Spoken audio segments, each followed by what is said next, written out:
Así que voy a estar compartiendo un tema volviendo a la santidad. El tema esta mañana es volviendo a la santidad. Y creo que una de las consecuencias graves que vive nuestro país, más allá de nuestros gobernantes, nos hemos alejado de sus mandatos y esto ha traído consecuencias, como siempre lo fue para el pueblo de Israel, cuando había un hombre que estaba llevando la nación a la santidad, en este caso de Sansón. Tantos hombres como Otoniel, como Débora, jueces que llevaban la nación al retorno del corazón del Señor. Pero cuando ellos morían ya no había instrucción justa y el pueblo se volvía a rebeldía. Y yo creo que una de las consecuencias que vivimos las naciones es el alejamiento de Dios. No solo son los malos gobernantes, que creo que es muy importante ese punto, pero también el habernos apartado del Señor. Hablamos de la corrupción del gobierno, pero no miramos nuestra propia corrupción.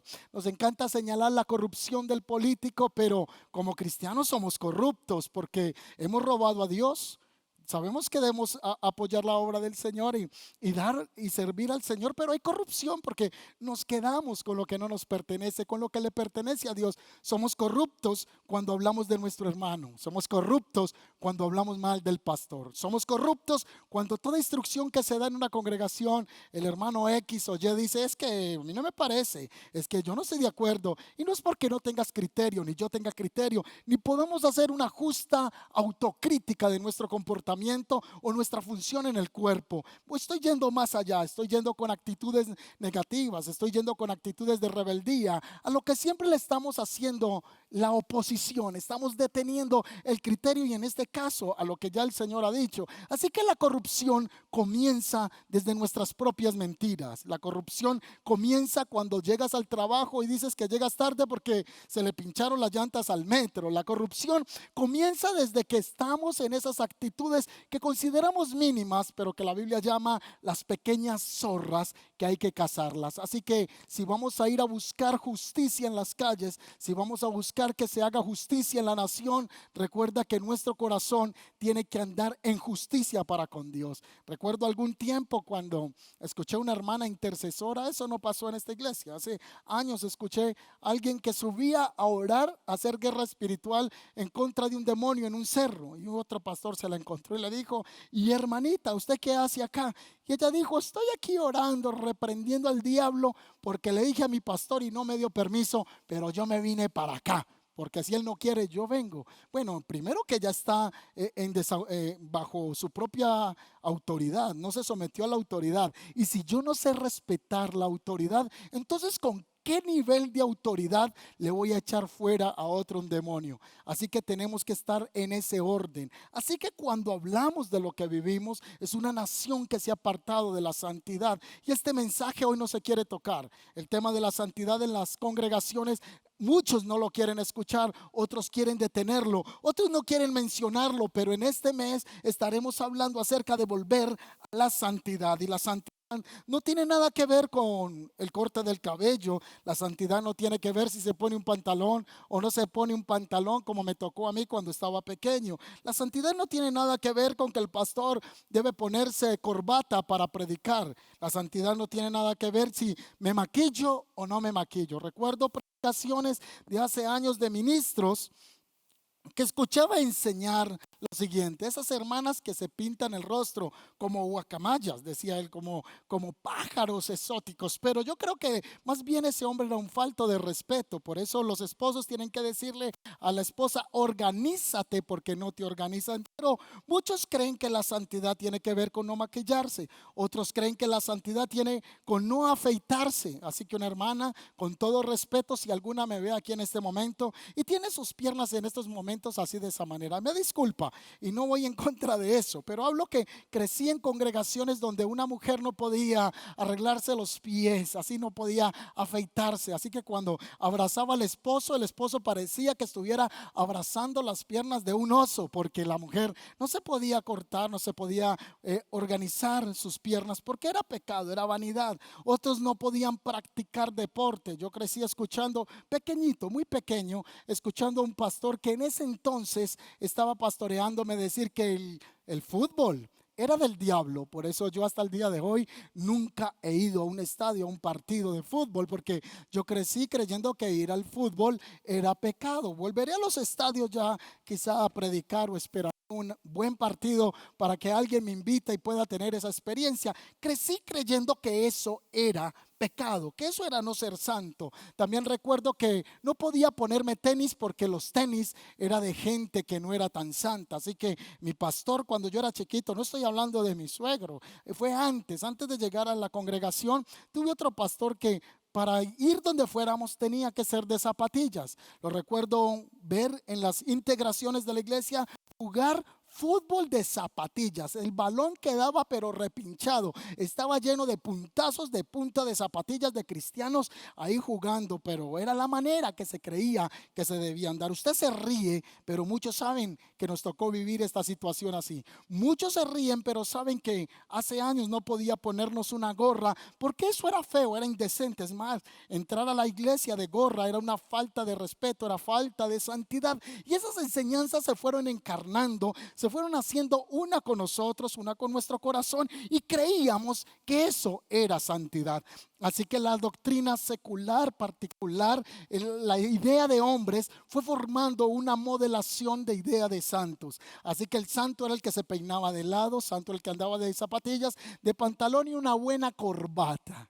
Entonces la gente decía, ese hermano se ve tan santo, pero llegaba otro joven quizá con su cabello, con otro peinado, así que no estaba de lado, sino que le gustaba pararse el cabello como un mango chupado hacia arriba. Entonces la hermana que estaba en la iglesia decía, este muchacho está mundano, hay que hablar con el pastor, se le metió el diablo. Y si el otro muchacho llegaba con un pantalón aquí algo roto, así que decía, mire, esa es la ruina de Satanás entrando a la iglesia, es el diablo que tiene engañado a las generaciones. Porque creemos que la santidad tiene que ver con algo externo, pero nada que ver con el corazón. Recuerde que Dios le habló a Samuel cuando fue a ungir los hijos de Elí, que él no miraba la apariencia, que miraba el corazón. Claro está, no se confunda que lo que hay en el corazón va a comenzar a volverse externo. Pero estoy hablando de los que trabajan solo por lo externo, pero no trabajan por el corazón.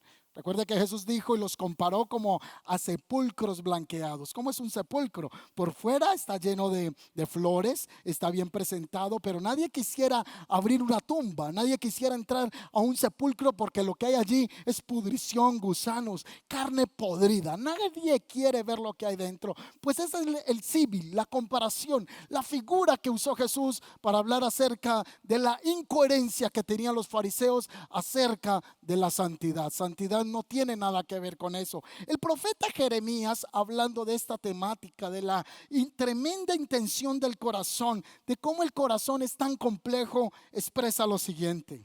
Él dice, perverso es el corazón del hombre más que todas las cosas. ¿Quién lo conoce? Solo el Señor. Así que él lo expresa de esta manera. Engañoso es el corazón y perverso más que todas las cosas. ¿Quién lo conocerá? Este mes vamos a trabajar santidad, pero no santidad de apariencia, señores, jóvenes, niños, hermanas que llevan 50 años en el evangelio, grandes intercesoras, intercesores, pastores o apóstoles que me puedan ver en este momento. Yo no hablo de una santidad posicional en nuestra fuerza, hablo de una santidad posicional en Cristo por arrepentimiento. Aquellos que realmente queremos comenzar a tener una vida íntegra, limpia delante del Señor. San Pablo le escribe a Timoteo en el capítulo 5 versículo 24 lo siguiente: los pecados de algunos son evidentes aún antes de ser investigados, mientras que los pecados de otros se descubren después. Se lo leo otra vez. Mira lo que dice: los pecados de algunos son evidentes aún antes de ser investigados, mientras que los pecados de otros se descubren después. Bueno, vamos a tratar de desenredar un poco más el pasaje. Alguien dijo, interesante, pero no comprendo el pasaje. Lo que Pablo le está diciendo es que hay pecados que son más notables, como el adulterio cuando se descubre, como alguien que hizo un robo y salió en las noticias y se supo lo que estaba haciendo. Pero ¿qué del chismoso? Ese no sabemos, no lo identificamos. El que murmura, el que tiene el corazón doble faz o doble cara, como llamamos también, eso también es pecado. Solo que es más evidente algunos pecados, pero no pasa en una escala de prioridades para Dios, como que este pecado es más grande y este es más pequeño. No, señores, lo que pasa es que hay pecados que se descubren más rápido o son expuestos, llevados a la luz más rápido, pero hay pecados que están allí bien escondidos en el corazón. Recuerde que en este mes vamos a estar retornando a un corazón que busque la santidad. Para la iglesia tradicional, la santidad tenía que ver con un grupo de personas selectas, con un grupo de personas que eran canonizadas por las buenas obras que habían hecho. Así que la iglesia tradicional se reúne y aún hasta pagan montos de dinero escogiendo quiénes van a ser los santos. Hace poco se canonizó un nuevo santo que es San Gregorio Hernández. Hace poco estaba viendo la noticia que estaba alcanzando el grado de santo, así que la gente corre a orar a esos santos. Y esa palabra santo o santidad, decimos, eso es imposible que yo logre la santidad. Eso es para gente que tiene otros niveles, pero estamos siendo llamados a la santidad. Y voy a hacer una pequeña introducción, un pequeño contexto para acercarnos un poco más al entendimiento de qué quiere decir la palabra santo. Así que yendo al antiguo pacto, vemos que la santidad nos revelaba a un Dios muy celoso en el antiguo pacto. Luzbel, lucero de la mañana, dice que estaba en la presencia del Eterno, pero por la mucho pecado que había en su corazón, fue expulsado delante de un Dios perfecto, delante de un Dios celoso. Ezequiel 28:15 dice: eras intachable en todo lo que hacías desde el día que fuiste creado hasta el día que se encontró maldad en ti. Ezequiel 28:15. Este ángel de la oscuridad, este ángel caído, odia todo lo que tiene que ver con la imagen de Dios. Y Dios puso la imagen suya en el hombre. Por eso Él desea, ama con todas sus fuerzas y con todas sus intenciones destruir donde está la imagen de Dios. Así que si tú fuiste creado a imagen y semejanza de Dios, Satanás te odia profundamente. San Juan capítulo 10 dice: el diablo vino para matar, robar y destruir, pero yo vine para que tengan vida y vida en abundancia. Matar, robar, destruir. Tres propósitos que tiene Satanás con aquellos que portan la imagen del Eterno. Ese es su propósito, ese es su anhelo. Así que Dios no podía tener un corazón cerca a Él, un ser que Él había creado lleno de iniquidad, lleno de maldad. Así que es expulsado de la presencia del Señor. Así que una vez que Satanás cae a esta tierra, ahora su intención es pervertir el corazón del hombre. Y lo encontramos allá en el Génesis capítulo 3, el engaño que le hace a Eva, que posteriormente plantea esa idea, ese pensamiento a su esposo. Los dos ceden en desobediencia y son castigados a causa de esta actitud, de este pecado por no obedecer a Dios. Dios anhela una iglesia en santidad. La palabra santo significa básicamente apartado para un uso. Tú y yo fuimos apartados para el uso de Dios y por eso somos llamados santos. En Deuteronomio capítulo 7 versículo 6 dice: porque tú eres pueblo santo para el Señor tu Dios. El Señor tu Dios te ha escogido para ser pueblo suyo entre todos los pueblos que están sobre la faz de la tierra. Por eso el Antiguo Testamento nos muestra, nos narra, nos señala la intención de un Dios celoso escogiendo un solo pueblo entre todas las naciones de la tierra para que sea suyo, porque a través de este pueblo Él iba a manifestar la luz de su presencia al resto de las naciones, y esa luz es establecida a través de su presencia, pero si este pueblo obedecía sus mandamientos. Así que Dios marca unos mandamientos éticos, morales con Dios y con el hombre y con su relación en el entorno, para que de esa manera las naciones dijeran: estos pueblos o este pueblo llamado Israel es diferente a las demás naciones. Deuteronomio capítulo 28 versículo 9 expresa lo siguiente: te establecerá el Señor como pueblo santo para sí, como te juró, si guardas los mandamientos del Señor tu Dios y andas en sus caminos. Así que el anhelo del Dios celoso es tener un pueblo que sea santo, un pueblo que se aparte, se separe para el uso exclusivo del Eterno. En Éxodo capítulo 19 versículo 6 dice: y vosotros seréis para mí un reino de sacerdotes. Escucha bien, Éxodo capítulo 19 versículo 6. Estamos hablando de tanto tiempo atrás. Ya se estaba estableciendo la figura del orden del pueblo futuro que sería establecido bajo la cabeza del segundo Adán, de Cristo. Y esta es la palabra profética, porque se le está dando a Israel, pero se convierte en una palabra profética hacia el pueblo que él escogería en los últimos tiempos, que sería el pueblo gentil. Expresa lo siguiente: y vosotros seréis para mí un reino de sacerdotes y una nación santa. Estas son las palabras que dirás a los hijos de Israel. No sé si ese pasaje se le parece a algún texto de San Pedro cuando él dice: mas vosotros sois real sacerdocio, nación santa, pueblo adquirido por Dios. Y lo dejo allí porque más adelante en esta serie quiero retomar ese pasaje bíblico. Así que vemos un Dios que ama a su pueblo, pero un Dios que no permite la maldad en medio de su pueblo. Un Dios que hace que el corazón de su pueblo, cuando se descarría, vuelva a él. Porque él está recordando al pueblo: tú me perteneces, tú eres mío, yo te he escogido. Y lo vemos en toda la narrativa bíblica. Acabo de hacerle el ejemplo con Luzbel, pero también le hago el ejemplo ahora con Adán y Eva. En el caso de Luzbel expreso que fue desechado, y Dios no va a pagar un precio por esa generación o por esos seres creados, por esos ángeles. Más bien corrijo, no generación,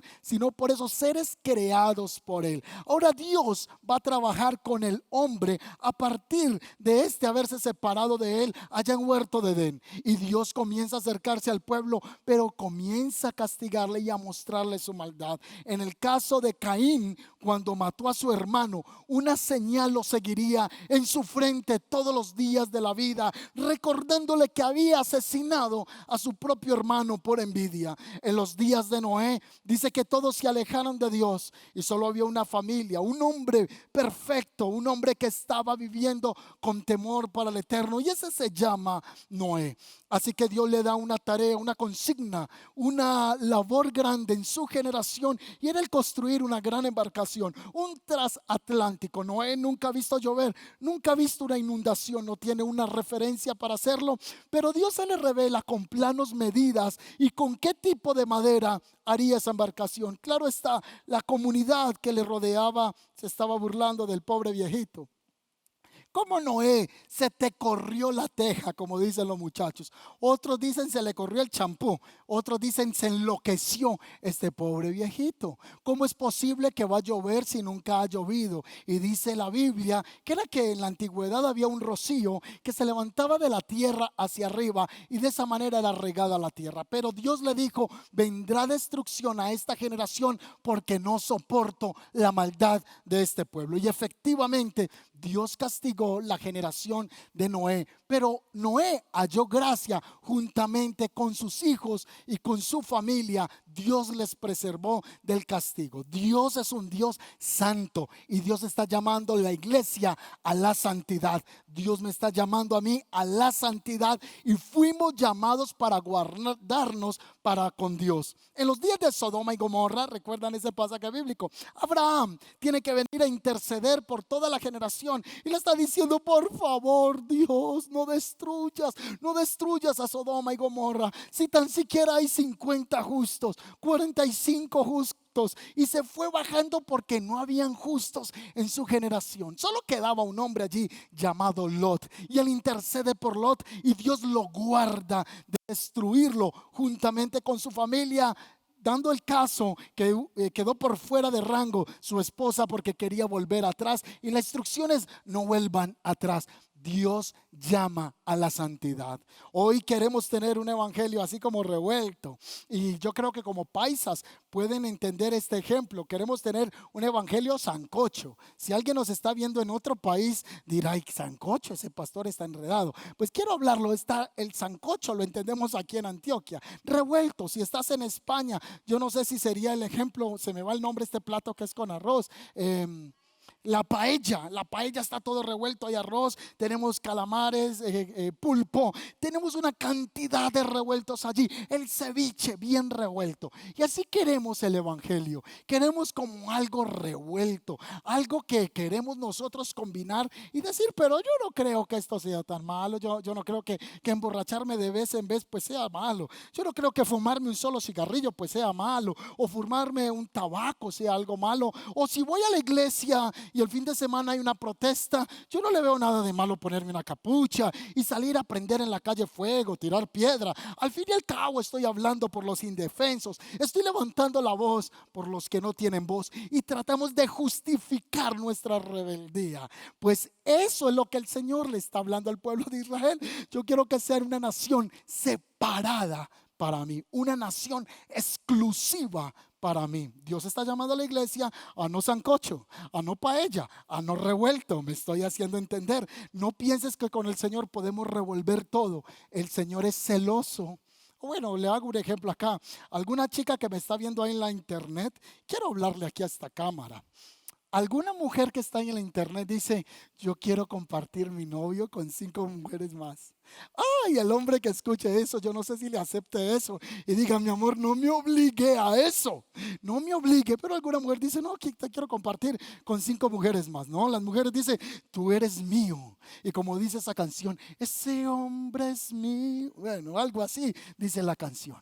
Y tú quieres que ese hombre te pertenezca a ti. Pues Dios es un Dios celoso, y lo vemos en el libro del profeta Oseas, cuando Dios hace que el profeta se case con una prostituta. Hay un mensaje que yo compartí que lo titulé El profeta y la prostituta, y Dios le quería enseñar al profeta que era que fuera su exclusividad, porque este hombre le tocó sufrir detrás de esta mujer, porque las noches enteras ella se escapaba con sus amantes y él sufría. Y Dios quiso hacer una analogía con él para el pueblo de Israel, para explicarles que así mismo como él sufría, así sufría Dios cuando el pueblo se descarriaba. Dios quiere que nosotros seamos de su exclusividad. ¿Cuántos me dicen amén en este momento en el chat? Y saludo a Lidia, que está ahí en Chile. Yo no sé en Chile que comen así revuelto. Yo ahorita que estaba aquí hablando de sancocho, de paella, yo no sé. Escríbanos ahí, Lidia, en Chile, que es alguna comida que sea así con muchas cosas revueltas. Así que Dios nos quiere de una sola pieza. En Éxodo capítulo 32 dice lo siguiente: dijo más Jehová a Moisés: yo he visto este pueblo, que por cierto es un pueblo de dura cerviz. La palabra cerviz es la terminología usada en la versión del 60. En otra versión dice cabeciduros. Y la cerviz tiene que ver con esta parte de nuestra cabeza. Y Dios está diciéndole a Moisés: este pueblo es cabeciduro. Entre más le hablo, no me comprende, no me entiende. Éxodo 33:3 dice: suban a la tierra donde fluye la leche y la miel. Sin embargo, yo no los voy a acompañar, porque son un pueblo rebelde. Si lo hiciera, seguramente los destruiría, porque no están en santidad. Éxodo capítulo 32: cuando los israelitas vieron a Moisés que tardaba tanto en bajar del monte, se juntaron alrededor de Aarón y le dijeron: vamos, haznos dioses que puedan guiarnos. No sabemos qué le sucedió a este tipo, Moisés, el que nos trajo desde la tierra de Egipto. Así que el Señor tiene que hablar con Moisés y le dice: vas ya, baja ya de la montaña, porque el pueblo que sacaste de la tierra de Egipto se han corrompido, que pronto se apartaron de la forma en que les ordené que vivieran. Fundieron oro y se hicieron becerro y se inclinaron ante él y ofrecieron sacrificios. Anda diciendo: oh Israel, estos son tus dioses que te sacaron de la tierra de Egipto. Después el Señor dijo: he visto lo terco y rebelde que es este pueblo. Ahora quítate de en medio, Moisés, porque lo voy a quemar a todos. No quiero seguir viendo a este pueblo. Así es donde encontramos esa gran proclama, ese gran intercesor que es Moisés, y dice: oh Señor, no destruyas a este pueblo, porque ¿qué dirán las demás naciones? Que los sacaste de Egipto para destruirlos. No, por favor, no hagas tal cosa. Por favor, darles otra oportunidad. Dios nos ha dado tantas oportunidades, Dios me ha dado tantas oportunidades que no puedo expresar cuántas han sido para conmigo. Y yo creo que así ha sido el Señor para contigo. Él ha sido paciente para que usted, para que yo retorne mi corazón a su presencia. Hoy Dios quiere una iglesia que se santifique, una iglesia que se aparte del pecado, una iglesia que se aparte de la maldad, que nos limpiemos. No, yo voy a la iglesia, voy a la congregación, pero injuro por las redes sociales. Estoy criticando. Es más, he visto creyentes en este tiempo hasta coger la bandera y voltearla como protesta en las redes sociales. Si fuese entendido el pueblo, no haría esas cosas. No es que estamos hablando a nivel internacional que nos ayuden. ¿Sabes tú en el mundo espiritual qué significa que tome los símbolos patrios y los voltees? He visto gente tomar la bandera y en la área de nuestra parte de riqueza, en el área amarillo, poner gotas de sangre y voltearla al revés, porque estamos diciendo que nuestra nación está bañada en sangre. Tú eres profeta de Dios, tú eres nación santa de Dios, y tú no debes comportarte como el mundo lo hace. Si otro dice que hay muerte, tú no puedes declarar eso sobre tu tierra, sobre tu nación, porque tú no eres como las demás naciones. Tú no piensas como el sistema de este mundo piensa. Yo no puedo opinar como el sistema de este mundo. Tú y yo tenemos la mente de Cristo y debemos actuar en esa línea. Desde la antigüedad, Dios quería hablarle al pueblo: ustedes son míos, ustedes me pertenecen. Y para poderse hacer entender, se escribe un libro que es el libro del Levítico. Y en el libro del Levítico es un libro que a nadie le gustaría leer.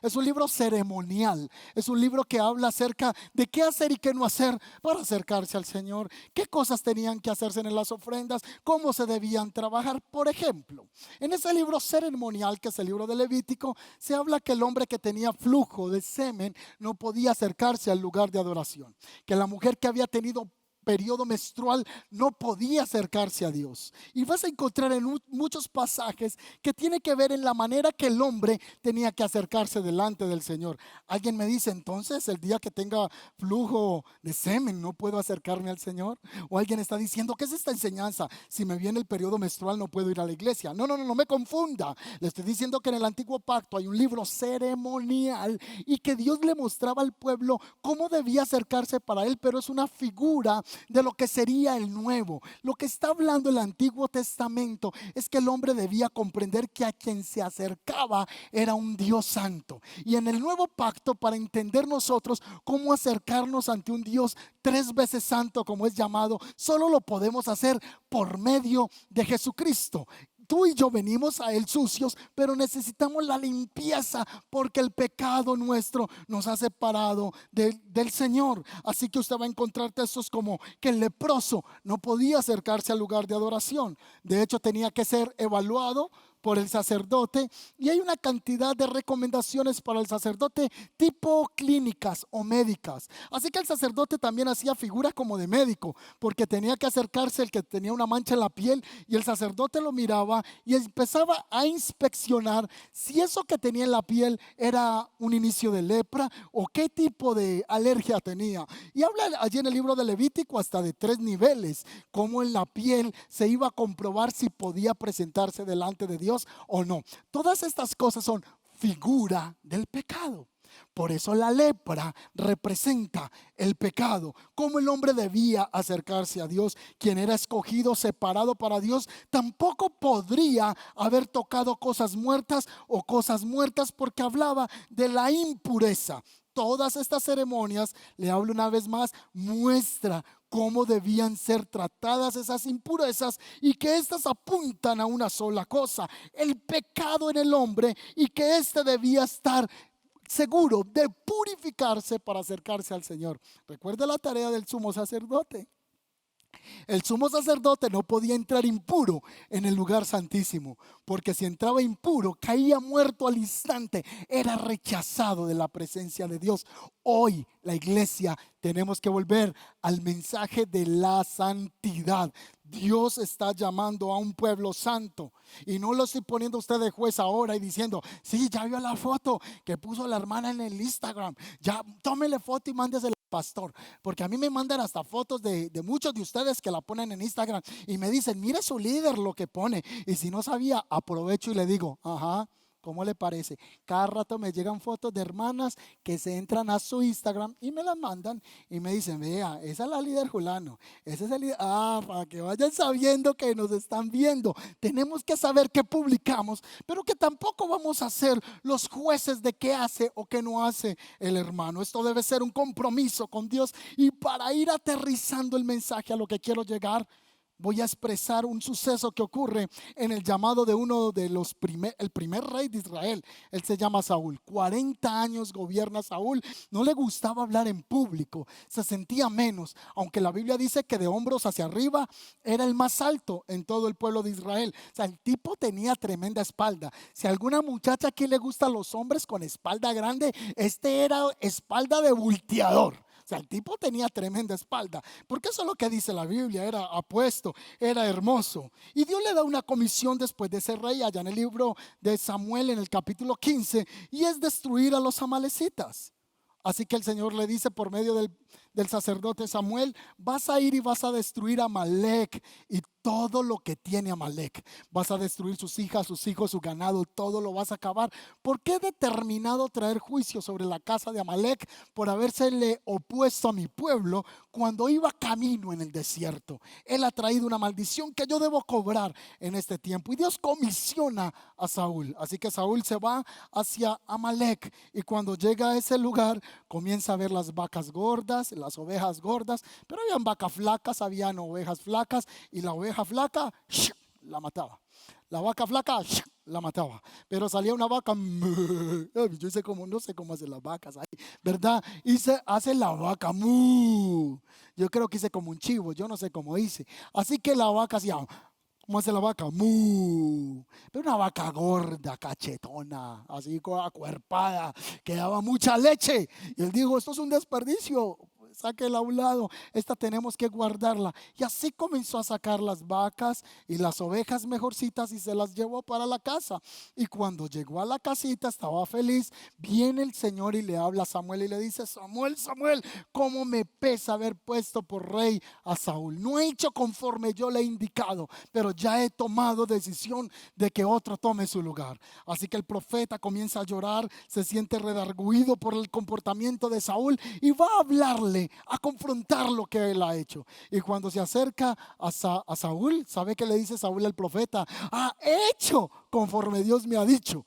Atrevido el tipo, o sea, aparte de que no reconoce, se está elogiando a sí mismo como si hubiera hecho la tarea. Así que el profeta de Dios, el sacerdote del Señor, le dice, pero ¿qué es esto? ¿Qué es este bramido de ovejas y de vacas que escucho en tus corrales? ¿Por qué no acabaste con lo que el Señor te mandó a hacer? Él dijo, no, es que el pueblo, ¿sí la vio ahí? Él no dijo yo. Él dijo, el pueblo tomó la decisión de perdonarle la vida a lo más gordito que había. ¿Y sabe para qué? Para ofrecerlas en sacrificio a tu Dios. Ni siquiera dijo a mi Dios o a nuestro Dios. Dijo, el pueblo perdonó la vida de lo más gordo para ofrecerlo en sacrificio a tu Dios. Así que locamente había desobedecido a Dios. Y no solo trajo las vacas y las ovejas, sino que le perdonó la vida al rey Agag, que estaba en ese momento en turno, y lo trajo hasta su casa y le dijo, Dios te mandó a destruir al rey Agag. ¿Por qué lo tienes ahí? ¿Qué es ese bramido de ovejas y de vacas que estoy escuchando? Cuando miramos el pasaje bíblico, nosotros podemos comprender lo siguiente. Quizá las vacas son esas cosas que no hemos destruido, que por orden de Dios y por instrucción divina se nos ha dicho, quita eso que no me agrada. Pero nosotros nos hemos guardado las vacas, nos hemos guardado las ovejas, las gallinas, todos los animales ahí los tenemos escondidos. Y el Señor dice, cuando vienes a adorar, ¿y qué es esa vacota que tienes ahí de chisme. Y tú dices, ¿cuál? No, eso no es un chisme. Bueno, los chismes se dan algo así. No sé si usted ha estado en un grupo y se le acerca una hermana con cara así de santidad. Es una intercesora, no de esta iglesia, de otra iglesia, de otro planeta. Es otra persona y dice, hermana, pastor, estoy tan cargado. No, bueno, si fuera el pastor, va y le cuenta a otras hermanas por allá y sale y le dice, hermanas, estoy muy cargada, pero esto es para interceder. Lo que le voy a decir es para orar. ¿Cómo le parece que el hermanito Julanito y Julanito, pero la intención no es orar, la intención es el chisme? Y cuando venimos delante del Señor, Él dice, pero ¿qué es esa vaca que tienes ahí del chisme que no has destruido? Y Dios está llamando a la iglesia a que destruyamos las vacas y las ovejas, que son un símil del pecado en este contexto bíblico, cosas que no hemos apartado de nuestras vidas, cosas que no hemos sacado de nuestro corazón. El pueblo perdonó a Agag. Esa fue la expresión del rey Saúl. Así que él desobedece al Señor. Y la obediencia es mejor que cualquier otra cosa. Dios nos está llamando a obedecer su palabra. Y seamos prácticos. No tenemos que complicarnos. Si tú tienes en este momento una lucha con el internet, saca el internet de tu casa. Pero pastor, tengo que enviar el correo del trabajo. Pero si esa es tu lucha, entonces pon el computador en la sala. Si esa es tu lucha con la muchacha que estás chateando hasta las 4 de la mañana y te estás mandando fotos desnudas o desnudo, este es el momento que tú saques esa vaca. No, pastor, es que simplemente él me pidió una foto mía y le di una foto interna para que ore por mí en calzones. Yo no sé qué foto le habrás enviado, con qué estás luchando. Y sé que todos somos carne, que todos podemos ser expuestos y somos expuestos a la tentación. Pero lo importante es reconocer que si seguimos caminando ahí, vamos a estar cediendo cada vez más. Y hoy es un día para que entendamos que somos un pueblo santo de Dios. Es que tengo una novia, pero vengo teniendo relaciones sexuales con ella.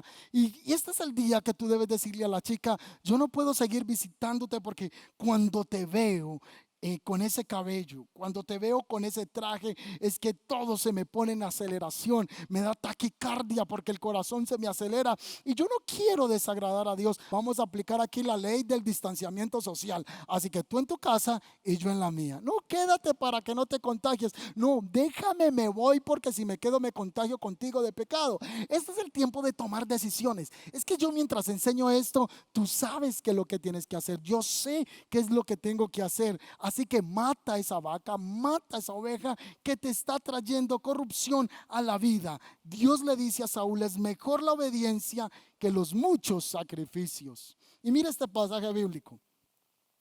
Pero Samuel respondió, ¿qué es lo que más le agrada al Señor?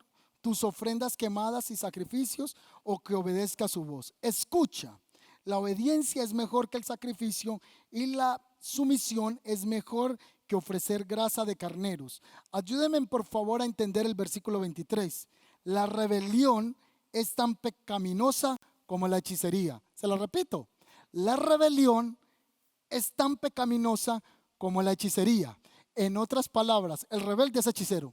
Y la Biblia en Apocalipsis 21 dice que los hechiceros no heredarán el reino de Dios.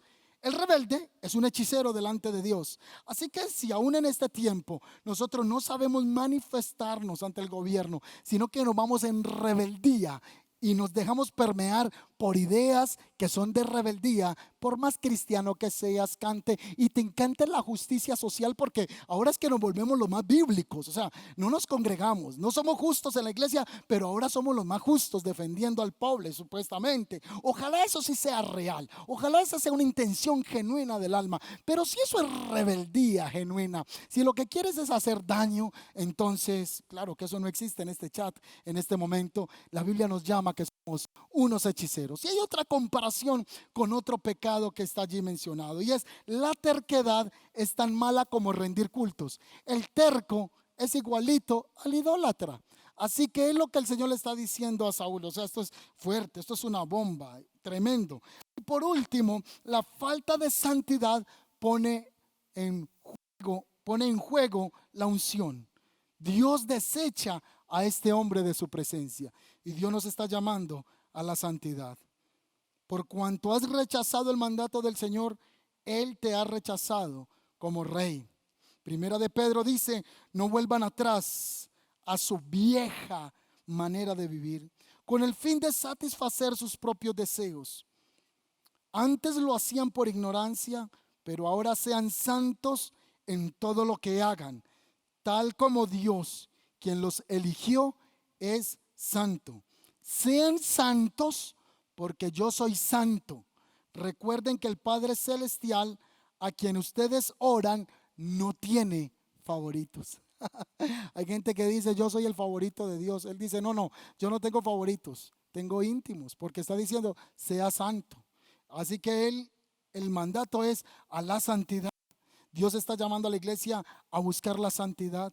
¿Cuántas cosas quisiéramos expresar por redes sociales? ¿Cuántas cosas quisieras tú coger el celular y hacer una historia porque estás con la energía, estás enojado? ¿Cuántas cosas quisieras expresar? Pero tienes que ir al Señor y decirle, es sabio que yo haga esto. Es sabio que yo postee esto. Tú me has llamado a una vida de santidad. Tú me has llamado a una vida que a ti te agrade. Pero nosotros siempre estamos excusándonos. Es que si Pedro negó al Señor, ¿qué no voy a hacer yo? Dios está llamando a la iglesia a santidad. El escritor a los Hebreos dice, busquen la paz con todos y la santidad, sin la cual nadie verá a Dios. Sin santidad nadie verá a Dios. Quiero recordarte lo que dice el escritor a los Hebreos. Sin santidad nadie verá a Dios. Una gran pregunta para hacernos en este día. Si el Señor hoy me llamara a cuentas, ¿estaría yo preparado para estar delante de Él? ¿Cómo puedo yo ser santo ante un Dios puro, ante un Dios limpio? Pues la santidad, uno de sus medios, es la sangre de Cristo. Y yo puedo ser santo por Cristo, por su sangre en mi vida. Dios nos está llamando a volver a la santidad. Cosas básicas como tu Spotify, ¿qué es lo que tú escuchas? Cosas básicas como qué es lo que tú ves. Cosas básicas como qué es lo que oyes. Cosas básicas como qué es lo que rumoras o qué es lo que hablas. ¿Qué es lo que mencionas en lo oculto? ¿Qué cosas hay en el corazón que debemos sacar que tú sabes que no le agradan al Señor? Vienes a la iglesia, pero todavía tienes el corazón lleno de amargura, de falta de perdón. Estás buscando cómo vengarte. Tienes un odio profundo en este momento. Es más, quiero referirme una vez más a esto. Hoy hay tanta gente herida con nuestro gobierno y creo que la nación tiene la razón en muchos sentidos. Tenemos la razón de estar dolidos. Nos duele las mujeres que se han quedado sin hijos. Nos mueren las madres a las que le han asesinado sus hijos. Eso es un dolor que nadie puede superar. Es un dolor que nadie puede expresarle a otro su gran consentimiento y decirle, verdad, lo siento por ti. No podemos sentirlo por nadie porque han manchado lo más profundo de sus vidas. Les han arrancado lo más precioso que llevaron por 9 meses en su vientre. Su hijo, su esperanza, su sueño. Pero también nos duele los que están del lado, como los policías que les han arrebatado un padre a un niño, un hombre a una esposa que ahora ya no lo tiene. Puede haber un resentimiento en el corazón de muchos cristianos. Muchos ni duermen con la ira que tienen en contra del presidente en este momento. Otros en su corazón han dicho, ojalá se muera ese presidente. Y hoy el Señor quiere sanar a alguien que me está viendo. Hoy el Señor quiere sanar a alguien porque eso te puede costar la santidad. Quizá hay alguien tan resentido en este momento con el gobierno y has dejado que noticias y noticias y noticias te llenen el corazón y te amarguen. Hoy es un día para que busquemos la justicia divina y como iglesia busquemos la santidad sin la cual nadie verá al Señor. Que busquemos nuestra propia corrupción antes de estar juzgando la corrupción ajena. Y yo sé que si el juicio de Dios comienza por casa, entonces vamos a ver la gloria del Señor en nuestras vidas. Yo les voy a pedir que ahí donde están ustedes en familia no se me desconecte. No se me desconecte todavía porque vamos a orar. Vamos a entonar una adoración al Señor, pidiéndole que Él nos perdone, que sane nuestra tierra, que podamos alejarnos de las cosas que nos han contaminado, de las cosas que nos han manchado el corazón, nos han manchado la relación con Dios. Hoy es un día para soltar las cargas. Hoy es un día para soltar las maletas. Hoy es un día para soltar las cosas que no nos dejan avanzar, que no nos dejan correr en la vida cristiana. Hoy es un día para llamar a alguien y pedirle perdón. Hoy es un día para reconocer que la política no nos puede separar, que somos un cuerpo en Cristo, que nuestro ideal es Cristo y que solamente sabemos que cuando una nación se humilla delante de Dios, cuando una nación lo reconoce y vuelve en santidad su corazón a Él, cosas van a ocurrir.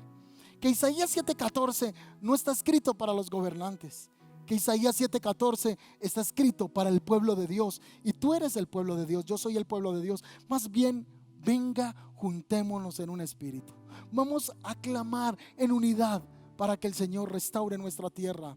Creo que estamos en unos riesgos de ser divididos, de ser separados por ideologías, pero hoy nos une Cristo. Mis amados, no soy de izquierda, no soy de derecha. Creo en el justo juicio de Dios y en que cuando una nación ora, Dios puede hacer cosas grandes con un pueblo santo, con una nación santa. La Biblia dice que la oración del justo puede mucho. Así que vamos a orar. Vamos a orar primero por nosotros. Señor, perdona nuestro pecado, perdona nuestra falta de santidad, perdónanos porque siempre estamos mirando lo que el otro se roba, pero no nos fijamos que nos quedamos con la de vuelta del tendero. Perdónanos, Señor, porque hemos sacado cosas fiadas y nunca las pagamos, porque hemos tenido contrabando de luz en nuestra casa. Perdónanos porque nos pegamos del internet del vecino. Perdónanos, Señor, porque encontramos un perrito que nos gustaba en el vecindario y no lo devolvimos al dueño, sino que nos lo quedamos. Perdónanos, Señor, porque hemos hecho pesas falsas, hemos hecho balanzas falsas para engañar al otro. Perdónanos, Señor, por la falta de justicia en nuestro corazón. Perdónanos porque cuando nos congregábamos de manera presencial, decíamos que solo vamos a la iglesia, pero que eso de servir no va conmigo, que eso de involucrarme no es conmigo. Perdónanos porque allí empezó la corrupción. Perdónanos, Señor, por ser insensibles. Perdónanos por quedarnos con ofrendas que no nos pertenecen.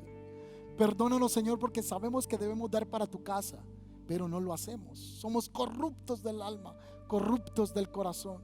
Perdónanos porque cuando servimos lo hemos hecho con intenciones dobles, porque buscamos posiciones, buscamos honra de los hombres, buscamos aplausos de los hombres.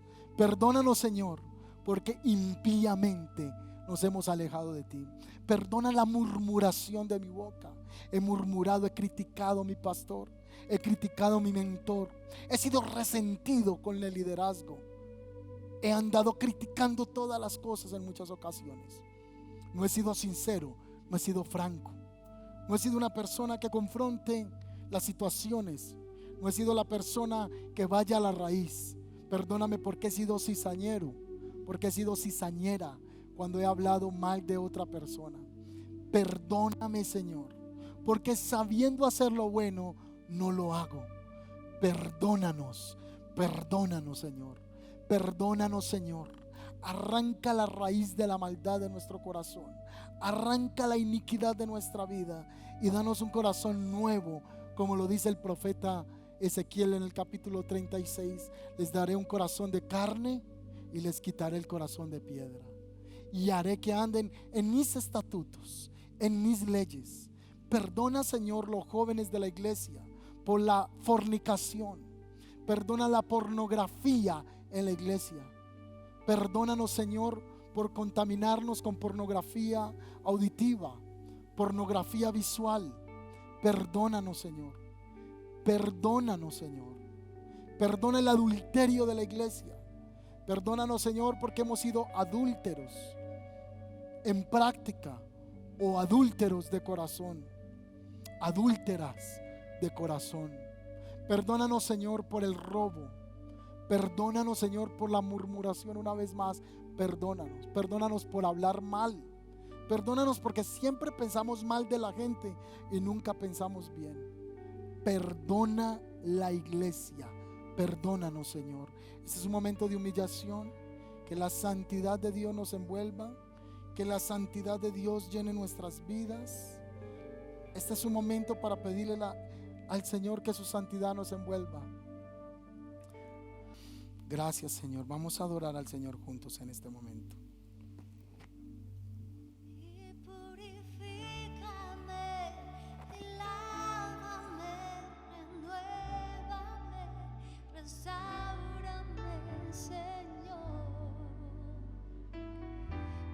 tú.